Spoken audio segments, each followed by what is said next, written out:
Bueno, Baruch Hashem, bienvenidas una vez más a Crecer con Torah. Hoy tenemos un título muy interesante, ¿no? Temas no faltan en la Torah. El origen de las almas y la reencarnación. Bueno, esto, digamos, mayormente lo que traigo de este shiur son basados en los escritos de Rab Anishar, ¿sí? Bueno, empecemos con esto. En la parte mística de la Torah dice que las almas fueron creadas antes de la creación del mundo. Porque acá una parte del título es, ¿no? El origen de las almas para entender de dónde vienen, cómo llegaron a este mundo y qué tiene que ver con qué significa la reencarnación. Vivir varias vidas, ¿no? Hay gente que dice solo se vive una vez. No, mentira, no es cierto. La Torah no dice eso. Se viven varias veces. Bueno, entonces vemos acá la parte mística nos dice que Dios creó las almas antes de la creación del mundo. En un libro de Kabbalah de Peri Jajam, se llama el libro, Rabbi Yehuda Ashlag dice lo siguiente, que las almas antes de la creación existían, o sea, Dios las creó antes y ellas estaban todas cerca de Hashem. Las almas, imagínense, todas están muy cercanas de Hashem, recibiendo toda esta divinidad, era como una cosa, una unión, algo muy profundo, ¿no? Y dice que Hashem las adornaba a estas almas con coronas. Pero obviamente es una metáfora. No es que coronas de verdad, porque ni siquiera existía la materia. Es una forma de decir que sentían mucho regocijo, una plenitud. Las almas se sentían muy llenas. Entonces era con esa alegría ¿cómo se llama? Tan grande, porque estaban conectadas con Hashem así muy cercanas, ¿no? Pero no era completo. Había un problema. ¿Cuál era el problema? Porque las almas no hacían nada para merecerlo.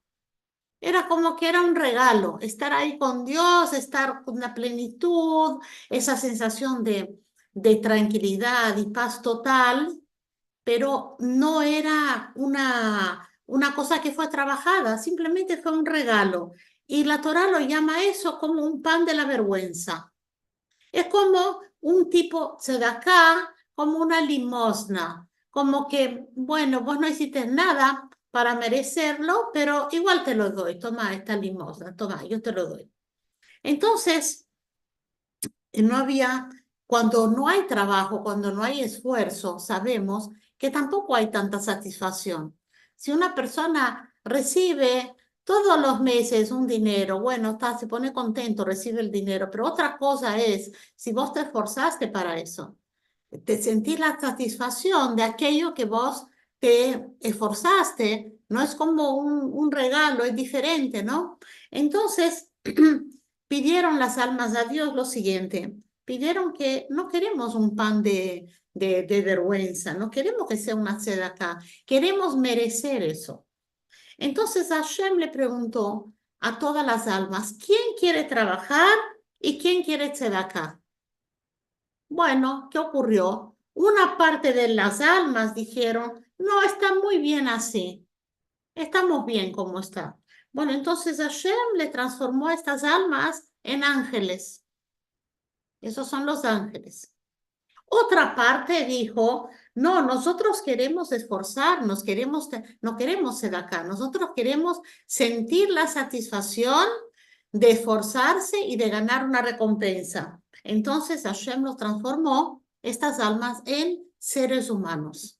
Y ese es el origen, de ahí vienen nuestras almas. Éramos una vez en algún momento, nosotras que estamos acá ahora, en algún momento nosotros dijimos, hace muchos años atrás, dijimos a Dios, no queremos ser acá, queremos trabajar. Y por eso Hashem nos dio esa posibilidad de venir a este mundo. Muy bien.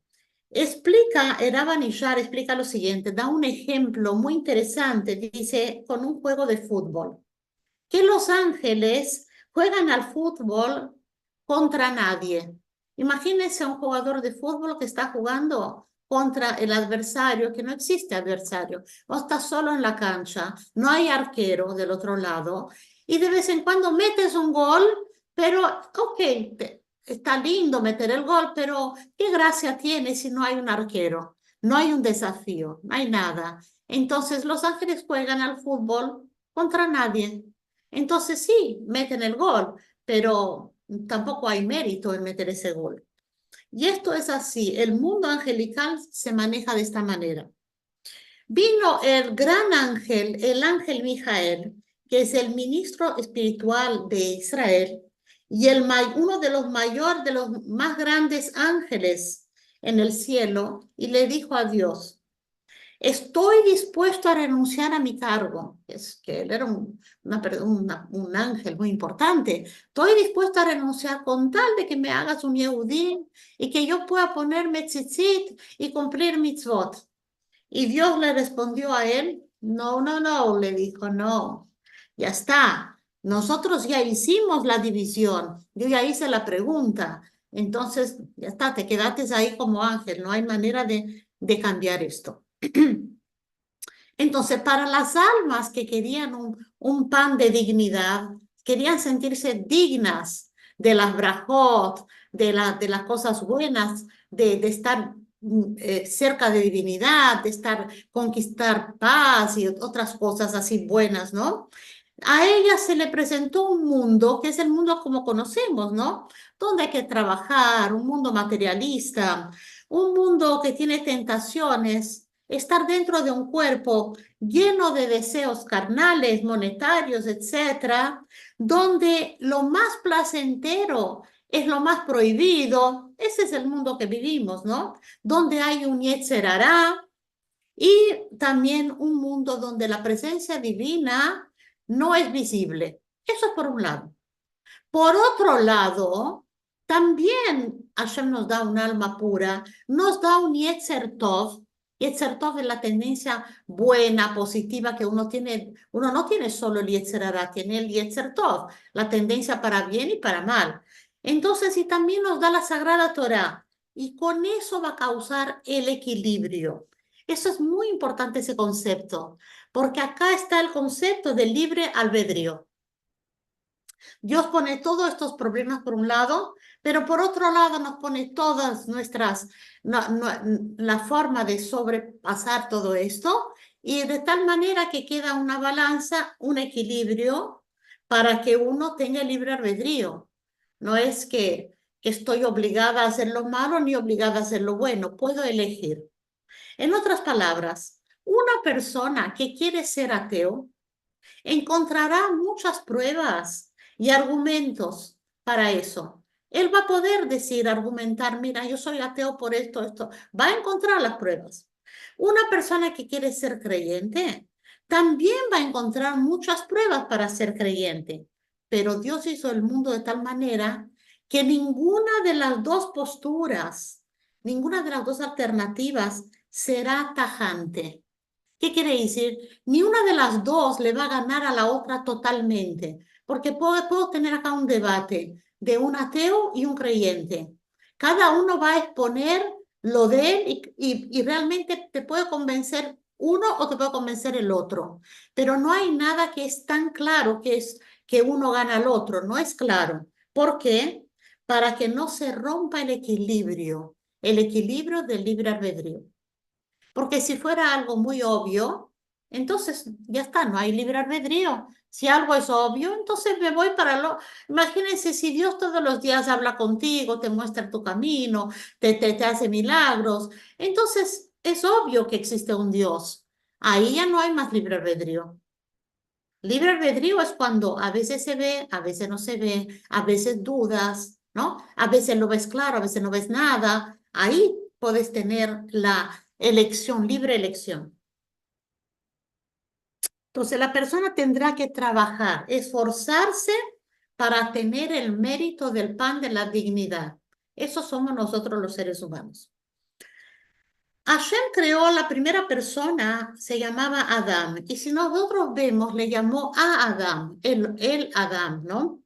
Si nosotros vemos el valor numérico de la palabra a Adán, vamos a encontrar La Hey vale 5, la Aleph vale 1, después la Dalet 4 y la Mem vale 40. Acá tenemos 50. Valor numérico de la palabra Adam, el hombre Adam, es 50. Y acá tenemos una indicación que el alma que Dios le puso a Adán tiene 100 niveles, o sea, 50 más 50.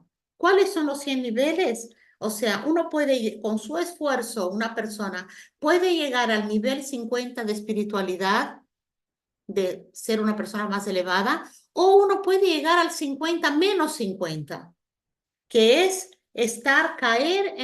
caer, digamos, decaer hasta que llega al nivel 50. Vemos un ejemplo, en la esclavitud de Egipto, muchas veces estudiamos que los Yehudim estaban en el nivel menos 49, menos 49 de impureza, nivel de impureza. Entonces, ¿qué pasó? Uno de los motivos que los Yehudim tuvieron que salir rápido de Egipto, ¿por qué? Para no caer en el 50, porque si caes en el 50, ya está, ya no hay, no hay más nada que hacer, ya perdiste todo. Entonces, eso fue uno de los motivos. Por otro lado, también, cuando salieron de Egipto, no recibieron la Torah enseguida, tuvieron que contar 49 días, que son los 49 días del Homer, para poder recuperar, salir de esta impureza y recuperar un estado, aunque sea neutro, ¿no? Salir de los 49 niveles de impureza. Se cuenta que Moshe Rabbeinu, Moshe, fue la única persona que llegó al nivel 49 y al fallecer recién consiguió el número 50. ¿Cómo sabemos esto? Dice la Torá que él fue enterrado en una montaña que se llamó Nebo. Nebo quiere decir la Nun vale 50 y Bo quiere decir en él, 50 en él. O sea que él, la indicación que fue enterrado ahí es que él alcanzó el número 50. Muy bien, eso como para tener una idea general. Vamos avanzando. ¿Qué pasó después de la creación de primer hombre y la mujer? ¿No? ¿Qué pasó? Ocurrió el pecado. Porque dijimos que habían tentaciones, ¿verdad? En este mundo. Entonces, Adán y Eva son seres humanos. Hashem le insufló directamente la Neshama en ellos y ellos pecaron con el fruto prohibido. ¿Qué dijo Hashem que hicieran? ¿Cuál era su obligación cuando fueron creados? ¿Qué tenían que hacer? Está escrito que están en Gan Eden y tenían que trabajar y cuidar. La explicación simple es trabajar y cuidar el Gan Eden, el paraíso donde estaban. Pero la explicación de acuerdo a la Kabbalah, que tenían que cuidar y trabajar ¿en qué? En su alma, tenían que cuidar su alma. ¿Cómo uno cuida su alma? No impurificándola, no dañándola. ¿Y cómo se daña un alma? Cuando alguien comete una transgresión. Una persona que roba, una persona que hace algo que no está bien, va dañando su alma. Entonces, ellos pecaron y con ese pecado causó un gran daño en su alma y con eso se aumentó el trabajo. Ahora hay mucho más trabajo. ¿Por qué? Porque hay que reparar esta alma. Y acá estamos empezando a entrar en el concepto de la reencarnación, que tiene que ver con reparación del alma. ¿Por qué hay una reencarnación? Porque una persona se muere y tiene que venir de vuelta para reparar el daño que causó en su neshama en la vida anterior. Bien, entonces ellos pecaron, dañaron su alma, pero algo interesante pasa. Esto fue día viernes, cuando fue la creación del hombre, el día viernes. En ese día, Dios dice en la Torah que Dios vio que lo que hizo y vio que era muy bueno. O sea, después del sexto día, Dios dijo una declaración. Vi lo que hice y lo que pasó fue muy bueno. Pero ¿cómo puede ser? El día que ellos pecan, que dañan su alma, Dios dice que es muy bueno. ¿Cuál es la razón, verdad?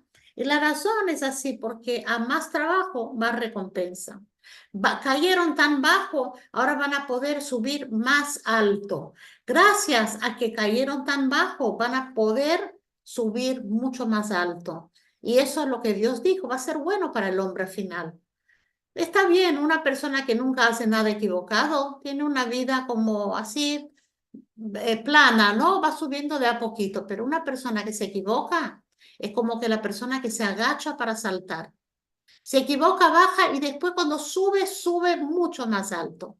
Por eso Dios dijo que era muy bueno. Bueno, vio el lado positivo. No es que fue bueno que pecaron, pero fue bueno lo que pasó con ese pecado. Ahora el ser humano va a poder elevarse mucho más allá de lo que era previsto.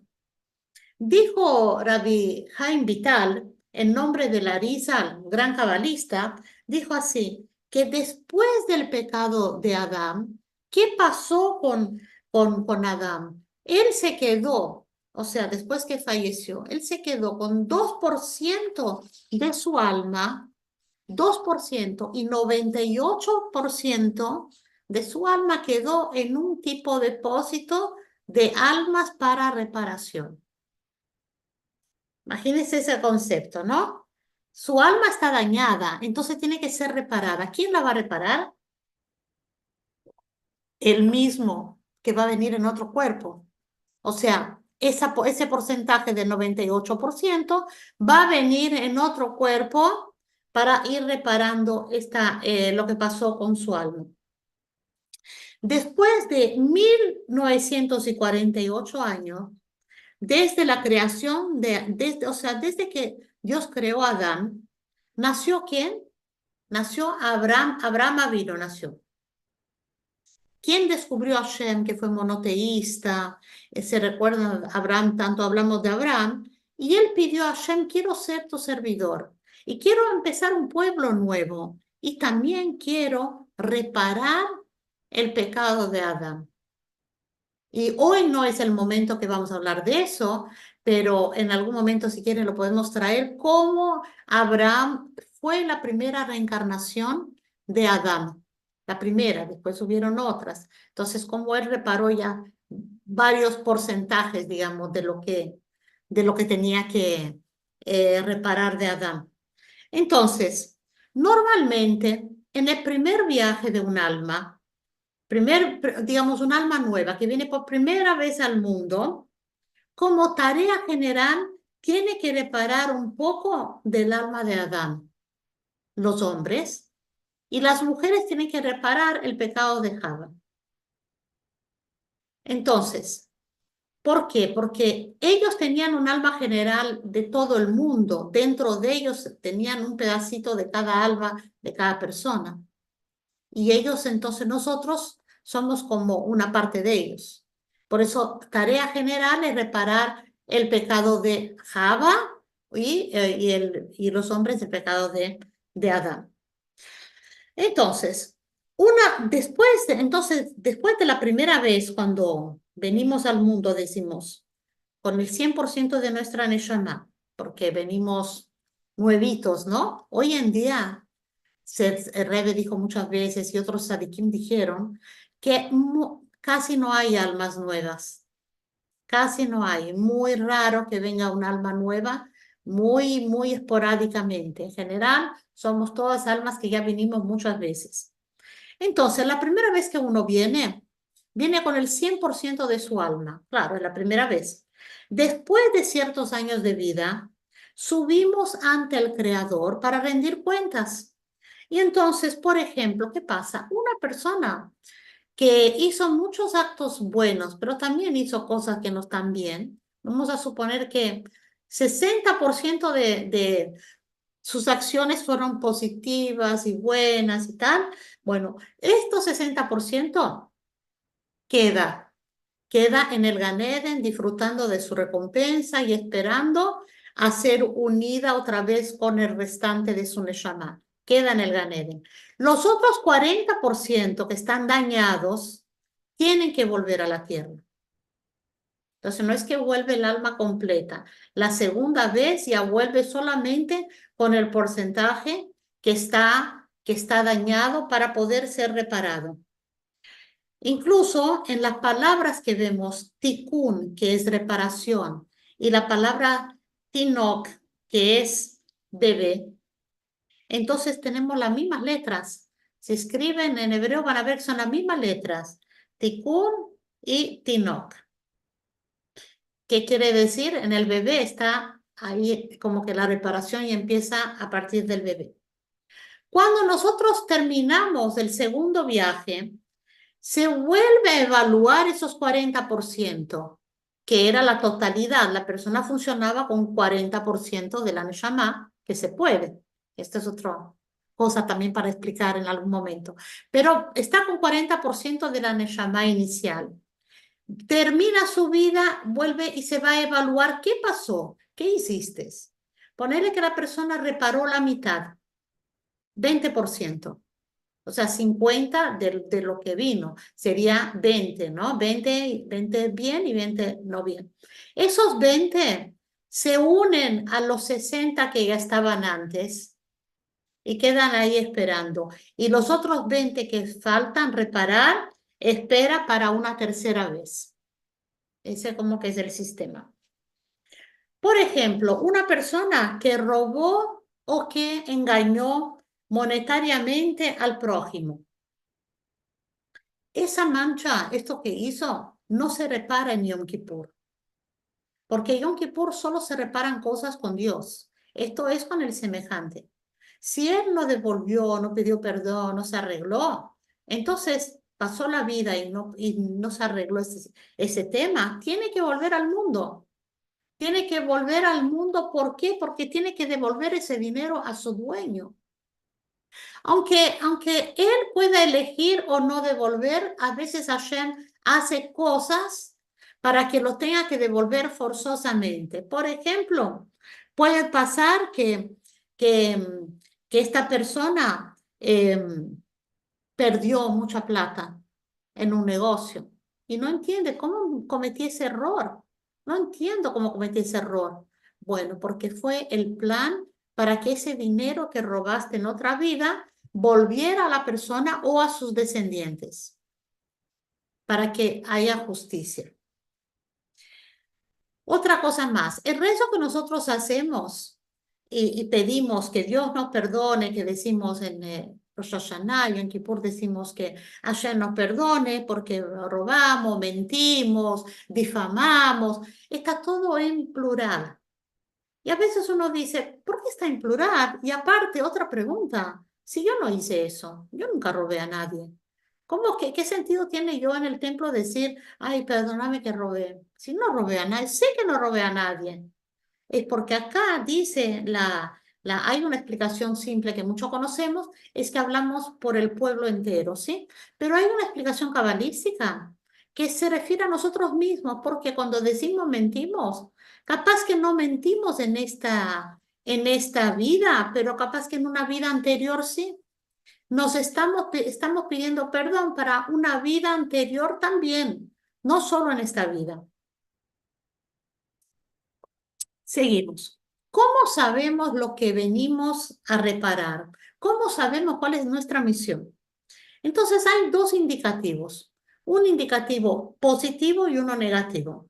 Positivo que son las herramientas que Hashem te dio. Hay gente que nace con mucha inteligencia, hay gente que nace que sabe cantar, que sabe hacer negocio, que tiene como un don o pintar o, por ejemplo, influenciar a la gente, los influencers, ¿no?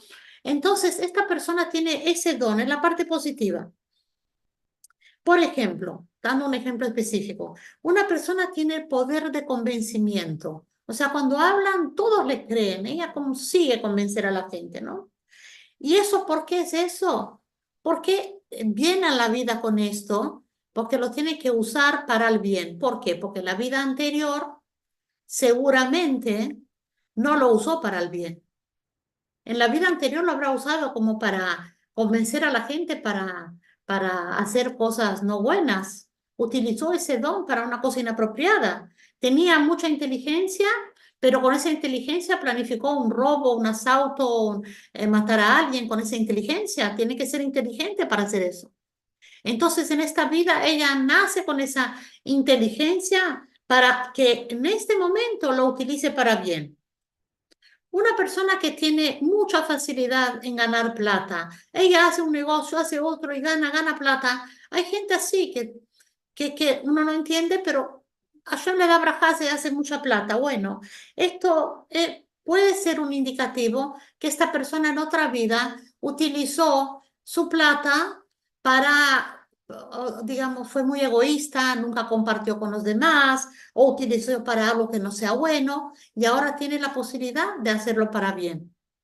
Ese es el indicativo positivo. Mirar qué es tu don, qué te sale bien y con eso decir, bueno, asegurarse de que vaya para el buen camino. Está el indicador ahora negativo. ¿Cuál es el indicador negativo? Tiene que ver con los defectos. ¿Qué defectos una persona tiene? El defecto es igual al defecto que tuviste en tu vida anterior. Si en la vida anterior fuiste agresivo, en esta vida también vas a nacer agresivo. Si en la vida anterior fuiste una persona sumisa, que no tiene palabra, que es un defecto, bueno, en esta vida próxima también vas a tener el igual defecto. ¿Por qué? Para tener un chance para repararlo. Uno ve que uno puede tener varios hijos y cada hijo tiene otro temperamento, otra personalidad, porque tiene que ver con su vida anterior también. Entonces, acá podemos entender la misión viendo, oh, este es mi defecto, sí, tengo que trabajar en este defecto. Entonces, si una persona, por ejemplo, fue agresiva en una vida, ¿sí? No tiene sentido ninguno que en la próxima vida nazca con una personalidad tranquila. Porque entonces, ¿cómo va a reparar ese tema? En la vida anterior fue agresivo, poner en la primera vida fue agresivo. Se peleaba, hacía cosas muy agresivas con las personas, era violento, ¿no? Bueno, tiene que corregir ese error. Ahora, que él nazca en su próxima vida una persona re tranquila no tiene sentido, porque ¿cómo va a corregir ese problema? Tiene que nacer con el mismo defecto para poder corregirlo.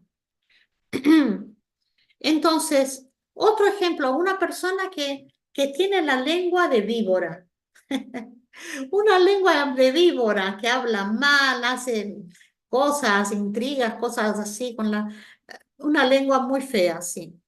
Difama, ¿sí? No tiene sentido que ella en la próxima vida nazca sordo-muda. No tiene sentido. Porque ¿cómo va a corregir ese problema que tuvo en la otra vida, que lo utilizó para mal? Ella tiene que nacer con esa lengua afilada, filosa, no sé cómo se dice, la lengua muy filosa. Tiene que nacer igual, pero de esta vez tiene que usarla para elogiar, para animar, para educar, usar esa lengua, esa facilidad de esa lengua para esto aunque tenga tendencia para ir para lo mal. Ese va a ser su Yetzer Hará. Yetzer Hará le va a decir, vuelve a ser lo que eras antes. Y tiene que luchar con eso. Preguntan, ¿cómo podemos saber a quién debemos dinero en la vida anterior, por ejemplo? ¿O quién necesita de una ayuda ahora porque en la vida anterior yo no le ayudé? ¿Cómo uno puede saber eso? La verdad es que la mayoría de nosotros no sabemos. Algunos sabían, algunos sabían. Por ejemplo, en la época de la risa. La época de la risa pasó una historia interesante. Un alumno le pidió a la risa una braja para casarse. Entonces el Arisa le dijo, andate a esta aldea y la primera chica que te presenten va a ser tu esposa. Fíjate que va a ser buena para vos y con la primera vos aceptás casarte con ella. Ah, bueno, qué bueno, fácil, ¿no? Bueno, salió, le presentaron una chica, salió, se casó con ella, estaba muy feliz. Pasó una semana del casamiento, terminó el Shabrajot y ella de repente fallece. Y él se pone loco. ¿Qué está pasando acá? ¿Qué cosa más rara? Una chica joven. ¿Cómo pasa esto? Viene el papá de la chica y le dice, mira, de acuerdo a la halajá, de acuerdo a la ley, vos tienes derecho a la herencia que tenía mi hija, ahora te toca a vos. Entonces fue y le dio un dinero a él, mucho dinero. Dijo, bueno, ahora andate y hace tu vida, porque ya está.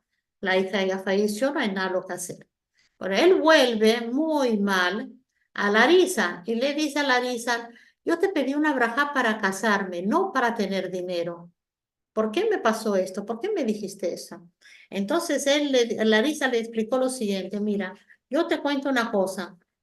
En la vida anterior, esta esposa tuya era tu socia y ella te robó.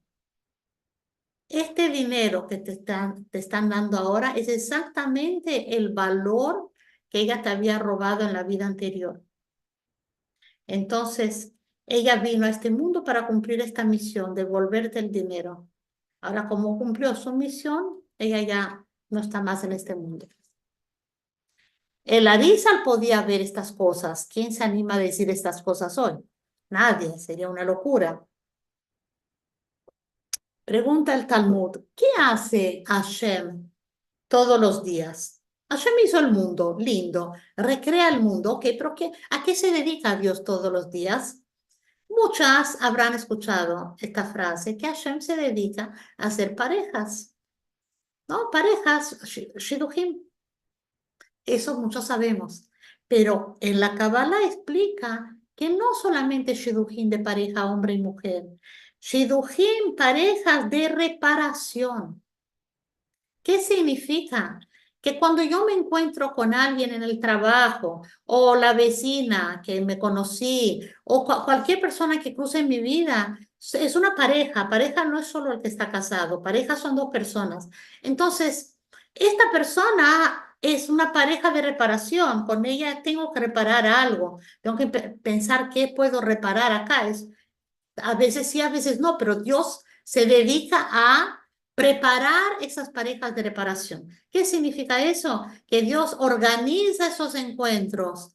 Es un avión que perdiste, es un congreso que no sabía por qué fuiste, al final fuiste, es una cosa que Dios te hace la situación, te empuja a una situación, al final vos decís sí voy, pero ni entiendes por qué dijiste o no tenés otra opción, porque si no pierdes plata, porque si no te pasa otra cosa, y vas porque Hashem te encamina a esta situación para encontrar con tu pareja de reparación, para que ahí, en ese momento, aparezca la situación donde podés reparar aquello que tuviste con el prójimo, ¿no? O está la reparación con Dios y la reparación con el prójimo. Podemos pedir a Hashem, sí, que nos encamine al encuentro de las personas con quien tenemos que reparar y que nos dé fuerzas y entendimiento para eso, que yo entienda lo que tengo que hacer. En las bendiciones de la mañana dice así, bendito Hashem, que prepara el camino para cada ser, o sea que nos encamina, Dios nos encamina a un lugar a donde tengo que llegar. ¿Cuál es nuestro deber entonces? Nuestro deber es, primero de todo, autoconocimiento. ¿Cuánto nos conocemos? Tenemos que saber cuáles son nuestros lados positivos, nuestros dones, qué nos va bien. Y tenemos que saber cuáles son nuestros defectos. Porque si yo tengo un defecto, soy demasiado exigente con la gente, intolerante, ¿no? Tengo este defecto. Y cuando la gente me dice, yo digo, no, no es para tanto y vos también eres otra cosa. ¿Qué pasa con eso? No estoy aceptando el defecto, jamás lo voy a poder corregir. Y si no lo corrijo, entonces no hago mi tikkun, no hago la reparación que tengo que hacer. Yo tengo que aceptar que tengo, no pasa nada, todos tenemos defectos, aceptar que lo tengo para poder trabajar en ello. Y Hashem nos va a presentar oportunidades durante la vida para poder reparar todas las cosas que necesitamos reparar. Nos va a hacer esta presentación. A veces no lo hacemos caso y decimos, ah, no, el problema es del otro. Entonces Hashem, ¿qué hace? Te pone otra situación. Y si cada una vas a encontrar una excusa para no hacer nada, bueno, termina la vida y no hiciste nada. Pero Dios te da muchas oportunidades para algún momento decir, bueno, dale, voy a ver a qué me toca eso, ¿no? Bueno, ahora habiendo, o sea, ya que hablamos todo eso, vamos a una segunda parte, a ver cómo una conexión entre ciencia y reencarnación. Solamente para entender los pasos de la ciencia, cómo se transformaron. Una ciencia que era muy apática al concepto de alma, mucho menos reencarnación, una ciencia que no quería saber nada de eso, porque no se puede medir, no se puede comprobar, ¿qué es esta cosa? No lo creo y punto, ¿no? Pero hubieron cambios en el mundo. A partir de los años 30, vamos a hacer un pequeño recorrido muy interesante para ver cómo vamos llegando hasta la etapa actual. En los años 30 surgió un gran interés mundial sobre las culturas orientales. Y entonces, energías internas, los chakras, eso hablamos en la otra clase, energías cósmicas, la telepatía, viajes australes, hasta muchas cosas y libros de cultura hindú. Hubo mucho resurgimiento de todo esto sobre yoga. Carl Jung, que habla de la parte espiritual de los sueños, mucha cosa interesante empieza a surgir. Paralelamente, en el mundo científico surge una revolución con la teoría de la relatividad de Einstein, donde se explica que la materia se convierte en energía y la energía en materia. ¿Quién podía pensar que la ciencia puede comprobar eso? Que la materia es energía, todos somos energía. Y de ahí entra el fundamento del Big Bang, la teoría del Big Bang, el surgimiento de la creación del mundo, que dicen que el origen de la materia fue a partir de un punto, o sea, el mundo vino a partir de un punto de energía concentrada, que en otro momento podemos también hablar sobre eso, que habla el Hasidut y la Kabbalah sobre ese tipo de cosas, cómo Dios hizo el mundo, tiene que ver con energía también. Pero bueno, vamos a ir viendo acá la parte científica. En los años 50, vamos caminando un poquito en el año 50, en el área de la psicodelia, el doctor Groff descubrió efectos en ciertas drogas en el cerebro. ¿Qué quiere decir? Que las personas que tomaban cierto tipo de drogas empezaban a hablar cosas extrañas sobre otras vidas, de reencarnaciones pasadas, pero lo que pasa es que había un problema, como esto surgía a través de drogas, entonces no fue considerado como científico, como que no era muy creíble, ¿no? Pero después vino un psiquiatra, Stevenson, que era el jefe de la psiquiátrica de la Universidad de Virginia, empezó a investigar todo esto que hizo el anterior, pero sin drogas. Empezó a trabajar en eso. Dedicó 40 años de su vida en esto. En el año 1960 publicó un artículo con testimonio de niños. Él entrevistaba niños de 4 o 5 años. Esos niños contaban con claridad vidas anteriores que vivieron, otras vidas, ¿no? Y decían nombre, localización, hablaban mucho sobre esto. Y Stevenson después se iba a esos lugares a investigar si existieron esos personajes. Si, qué sé yo, si en India, en China, donde sean, en América, existían estas personas que estos chicos de 4 o 5 años decían que ellos se llamaban de tal nombre y vivían y pasaron por cierta situación.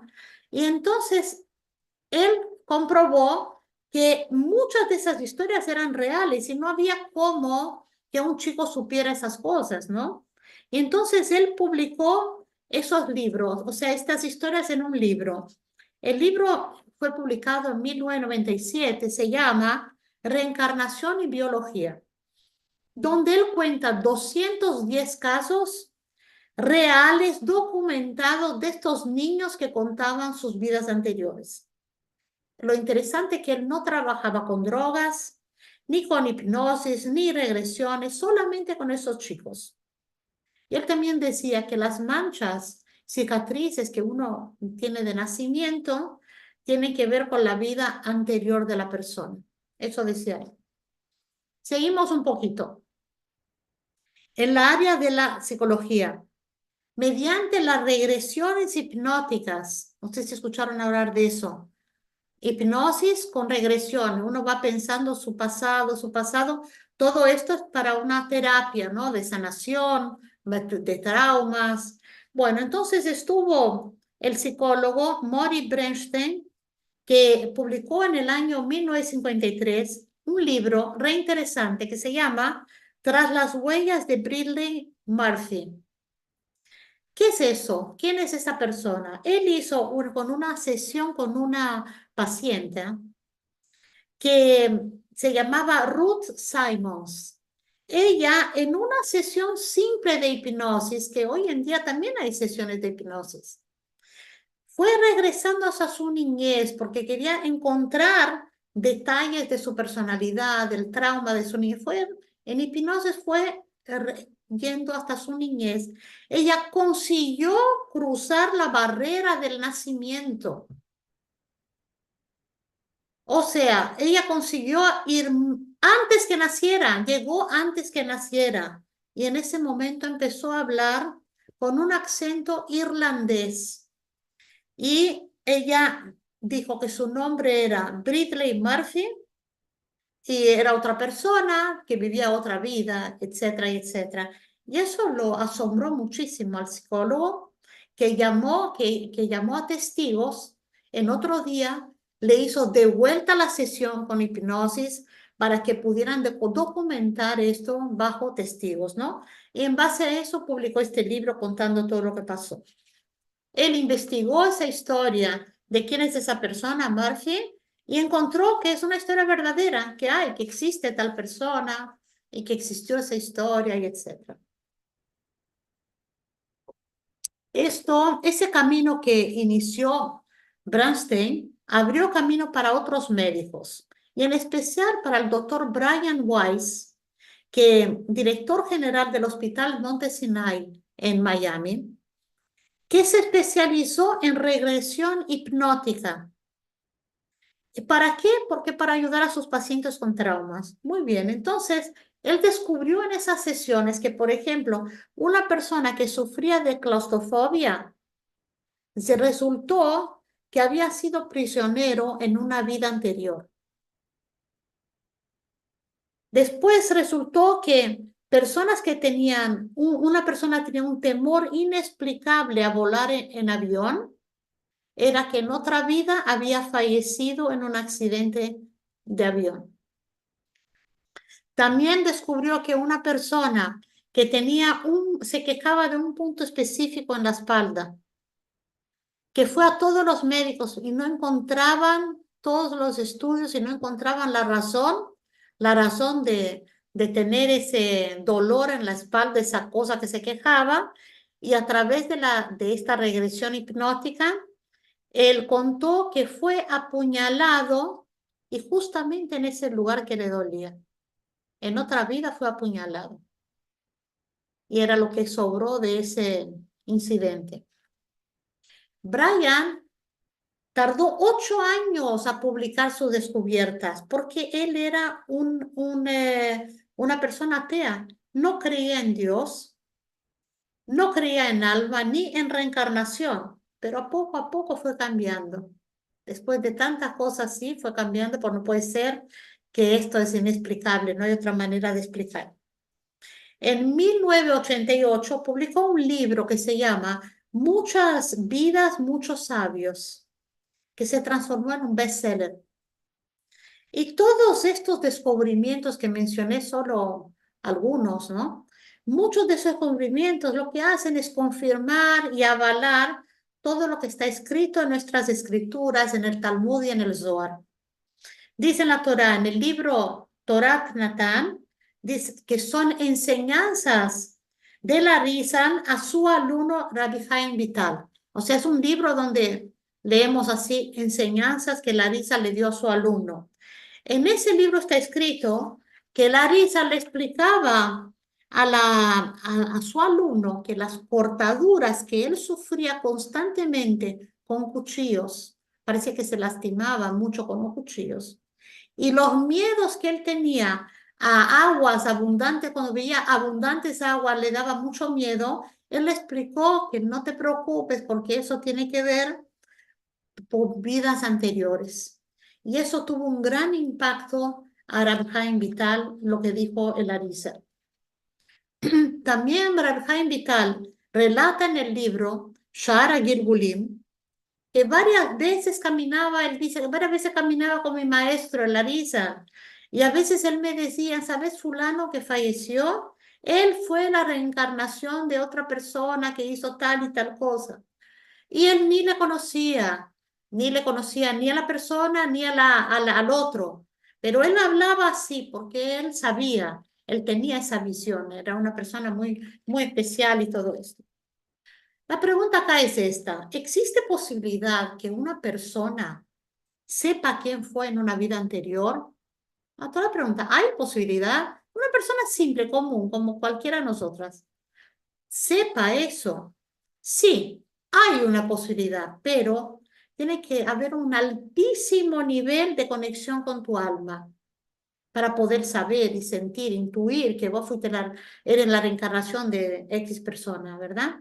Pero no importa, la verdad es que no importa. Eso no es lo principal, eso no es lo esencial. Lo esencial es tener esa visión general, que el mundo no es eso que vemos así, tal cual, vemos un mundo con la cabeza tan cerrada, uy, ¿por qué le pasó esto a esta persona? No es justo, qué sé yo. No, abrir la cabeza y saber que hay mucho más, tener esa amplitud de conciencia, entender que hay mucho, mucho más que no tenemos ni idea. Con algunos casos, no, es bueno que sepamos algunos casos para poder decir, wow, mira, tiene sentido, puede ser, mira cómo las cosas encajan, ¿no? Entonces, saber exacto quién fui, esto no importa. Por otro lado, nuestro Rebe nos dijo claramente, en muchos Fabreña repitió, que nosotros en esta generación somos la generación de las personas que salieron de Egipto. Lo dijo muchas veces. Entonces, como está escrito que en el mérito de las mujeres judías el pueblo pudo salir de Egipto, y Rebbe lo repitió muchas veces, que hoy en día también nosotros vamos a tener la Geulá y salir de todo este problema y toda esta situación tan difícil mundial y todo este galut que vivimos a través de nuestro mérito. ¿Cuál es nuestro mérito? Nuestro mérito es decir Teilim, encender una vela de Shabbat, llamar a una amiga, escucharle, ponerse en un Zoom, aprender Torah, aprender a leer las bendiciones de la mañana. Eso es el mérito de la mujer judía, no esto tiene que ser una cosa asombrosa. La pequeña mitzvah que haces hoy se junta con la otra, con la otra. Esto junta una bolsa gigante de méritos. Y con esto vamos a repetir, si Dios quiere, lo que hicieron las mujeres cuando salieron de Egipto, que por causa de ella salimos, hoy en día va a ser lo mismo. Besrat Hashem con Mashiach pronto, que traigamos la Mashiach pronto ya.